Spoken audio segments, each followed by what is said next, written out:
नमस्कार, स्वागत करते हैं आप सभी का। क्वेश्चन 51 है, अधिकृत पूंजी को चिट्ठे में कहाँ दिखाया जाता है, मतलब इसे कहाँ शो किया जाता है।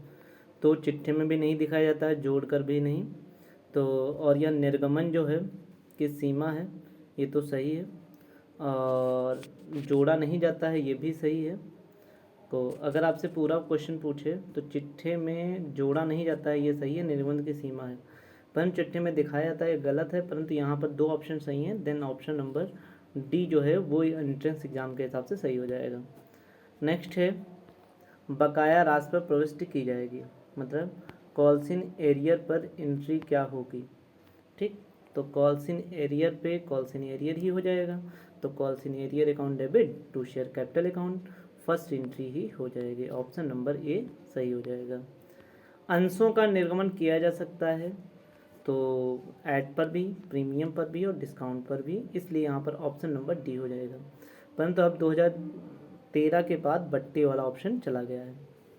नेक्स्ट क्वेश्चन है, बकाया राशि को घटाया जाता है, मतलब जो कॉल्सिन एरियर है उसे किसमें से घटाया जाता है, तो हम जो मांगते हैं मतलब कॉल्ड अप से, तो कॉल्ड अप से घटाया जाता है। ऑप्शन नंबर ए सही है। नेक्स्ट है, अग्रिम याचना के रूप में प्राप्त राशि के लिए निम्नलिखित कौन सी प्रविष्टि की जाएगी। तो कौन सी की जाएगी, bank account debit to calls in advance account. Option number A सही हो जाएगा।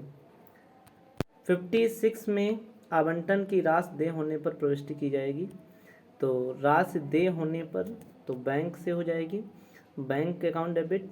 अब देय होने पर है, मतलब मिली नहीं है, तो देय होने पर कौन होगी, मतलब ड्यू की, तो share allotment account debit to share capital account होगा।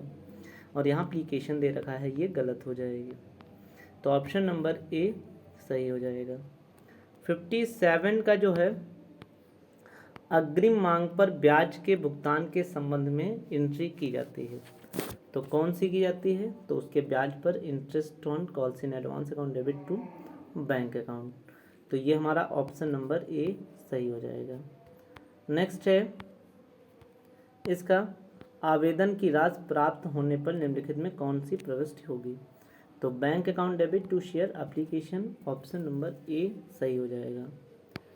नेक्स्ट है, अंशों के निर्गमन पर प्राप्त प्रीमियम की राशि हस्तांतरित की जाती है, तो जो प्राप्त प्रीमियम होता है वो एसपीआर होता है, और एसपीआर सिक्योरिटी प्रीमियम अकाउंट में ही ट्रांसफ़र किया जाता है, और उसके बाद ये रिजर्व एंड सरप्लस में चली जाती है। तो 59 का बी ऑप्शन सही है। नेक्स्ट है 60 का, अंशों को बट्टे पर निर्मित किया जाता है तब निर्गमन पर प्राप्त होने वाली कंपनी पुरानी हो, सही है, और निर्गमित वंश के वर्ग वाले ही बट्टे हों, न्यायालय से आदेश भी प्राप्त कर लिया गया हो, इसलिए यहाँ पर ऑप्शन नंबर डी जो है वो सही हो जाएगा। ऑप्शन डी सभी सही हैं। नेक्स्ट क्वेश्चन है, धारा 78 के अनुसार प्रतिभूत प्रीमियम सिक्योरिटी प्रीमियम खाते का प्रयोग कहाँ किया जा सकता है, तो उसको बोनस के लिए भी दिया जा सकता है, ये भी है, और रिटर्न ऑफ करने के लिए भी, और निर्गमन पर दिए गए बट्टे के लिए भी, इसलिए ऑप्शन नंबर जो है वो डी सही हो जाएगा। नेक्स्ट है 62, अग्रिम याचना की राशि पर ब्याज को लाभांश खाते में हस्तांतरण करने पर क्या प्रविष्टि की जाएगी, तो यहाँ पर जो अग्रिम याचना है उसे कहाँ पर, लाभांश खाते में, तो लाभांश profit and loss account debit to interest on calls in advance account. तो ऑप्शन नंबर ए सही हो जाएगा। नेक्स्ट है, जब प्रीमियम आवंटन पर दे हो तब एंट्री कौन सी होगी, तो प्रीमियम आवंटन पर हो तो ऑप्शन नंबर बी वाली हो जाएगी इसकी, कि share allotment account debit to share capital to SPR. Next है, उसके बाद 64 हमारा कि आवेदन राशि वापस करने पर मिलती है तो बैंक डेबिट, और देते हैं तो bank credit. Option number A जो है वो सही हो जाएगा। 64 के बाद 65, जब कंपनी प्रवर्तकों को उनकी सेवाओं के बदले अंश निर्मित करती है तो क्या प्रविष्टि कहलाती है, तो अपने प्रवर्तक को इशू करते हैं तो गुडविल ही होती है। ऑप्शन ए हो जाएगा, goodwill account debit to share capital account.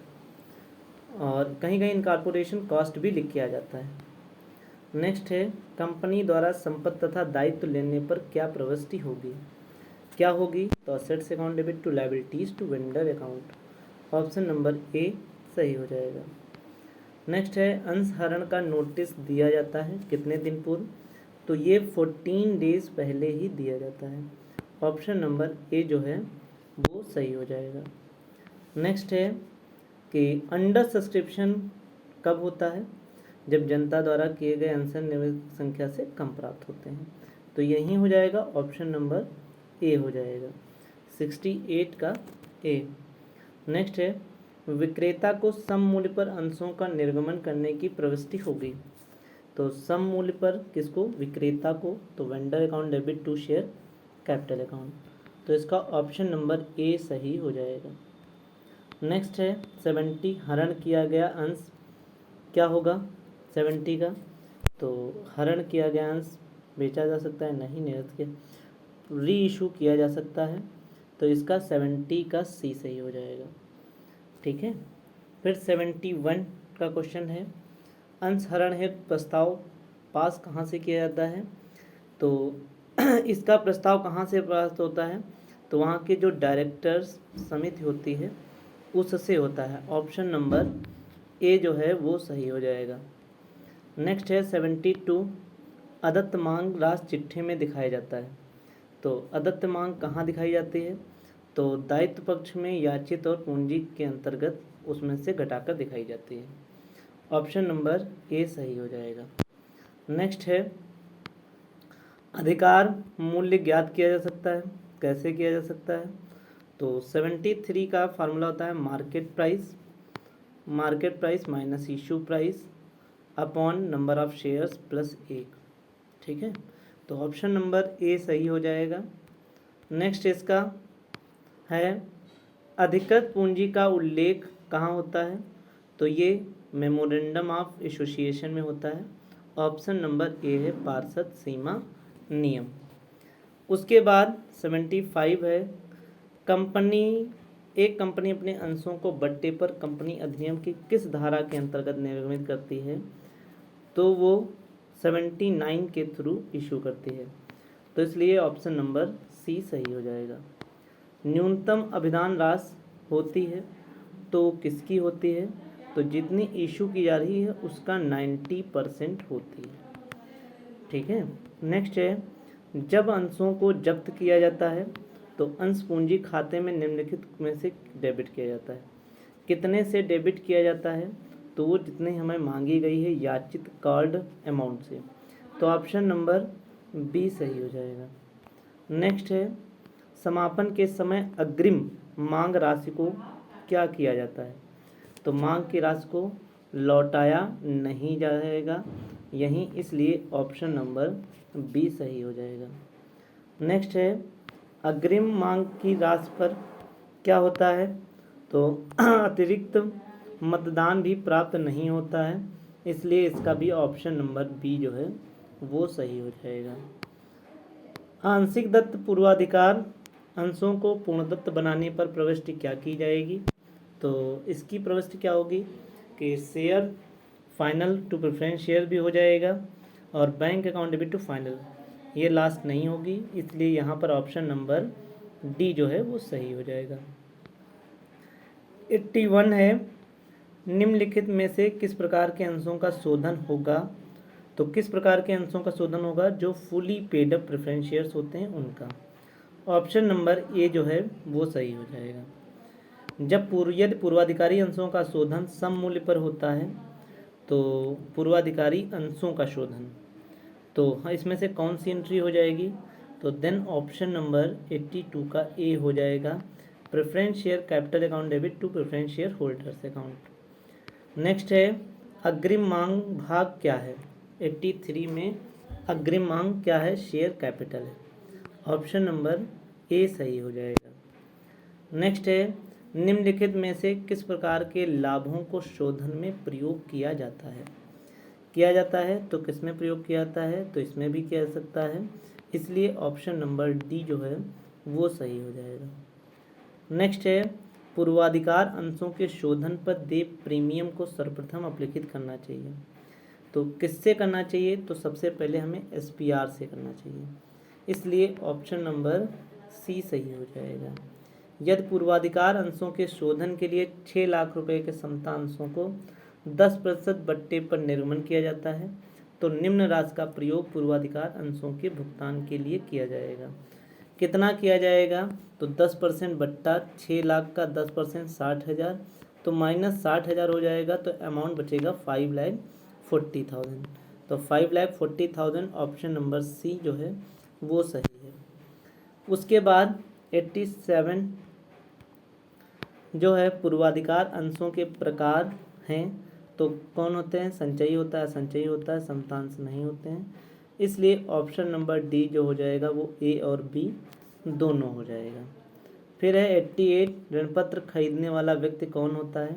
वो एक एज ए क्रेडिटर्स होता है, वो ऑप्शन नंबर 88 का ए हो जाएगा।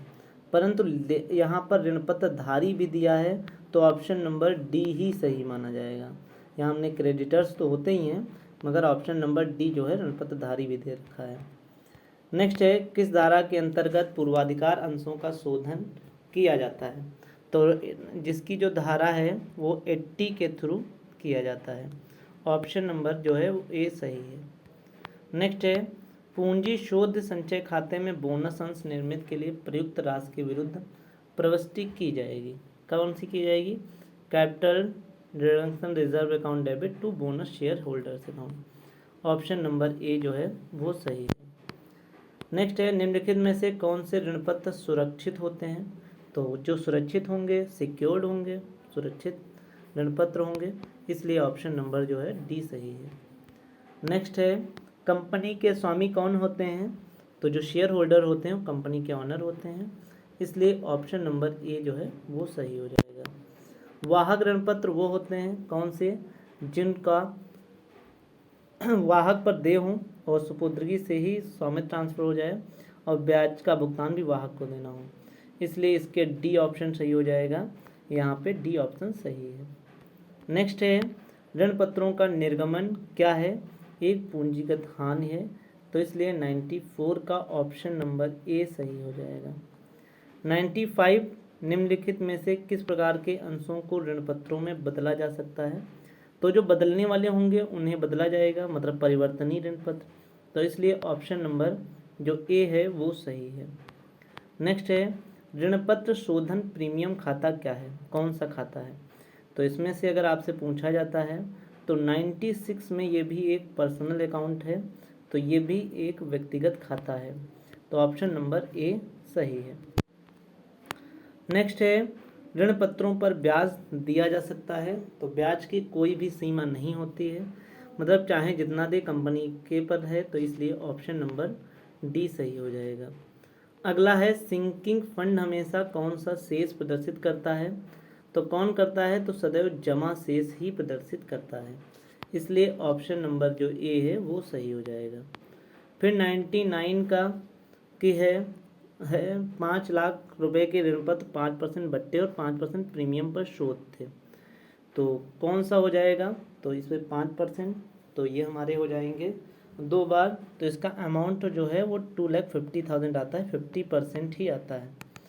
नेक्स्ट है फेस वैल्यू का संचयी शोधन कोष ऋणपत्रों के शोधन करने के अंतिम वर्ष पर खातों में क्या प्रविष्टि की जाएगी?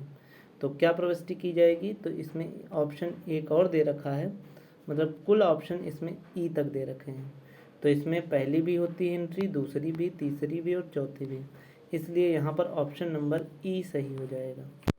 तो ये हमारे 50 क्वेश्चन थे। Thank you, have a nice day.